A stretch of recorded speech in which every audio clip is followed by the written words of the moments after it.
Apple's new blower isn't technically its smartest, but it just might be its best. Here's why.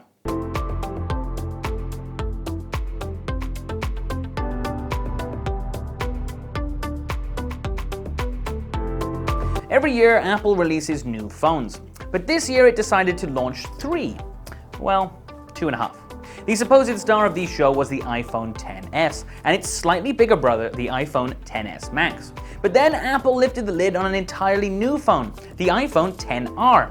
And terrible naming conventions aside, it's the phone most people will end up going for. Why? Because it comes in a range of fancy new hues, sports the same class-leading camera and software as the other models, as well as an identical processor. Oh, and it has a bigger all-screen design, and most importantly, it's cheaper. A lot cheaper. Let's get the tech stuff out the way first. You get a 6.1-inch LCD screen, a 12-megapixel rear camera, along with a 7-megapixel front-facing one, the ability to record 4K video, and the new A12 Bionic processor, wireless charging, waterproofing, as well as storage up to 256 gigabytes. All that makes for a compelling smartphone package, and one that is more or less the same as Apple's more expensive XS models. The main differences here lie in the camera. The XR sports a single wide-angle camera and no zoom sensor, and that screen. The screen is the biggest differentiator here, and the one that is most responsible for the iPhone XR's smaller, well in comparison, price tag. It might be bigger, but it's made of LCD tech, not OLED tech. In reality, that means resolution is lower, which can make images less buttery smooth than on the XS.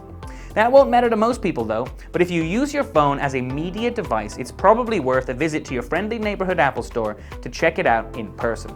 The XR has the same digital brain as the XS models, which themselves are bleeding fast when it comes to opening and closing apps, hot swapping tabs, and playing games.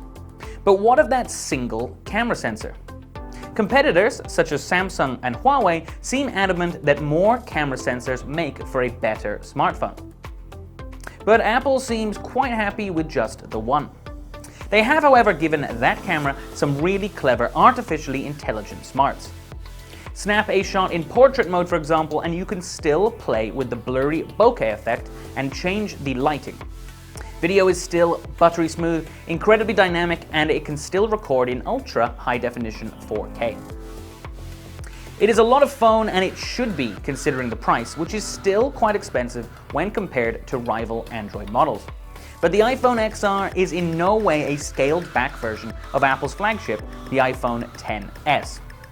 In fact, we'd say there are more similarities between the two models here than there are actually differences.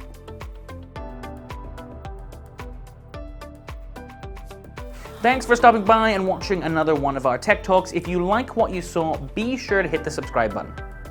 I'll see you very soon.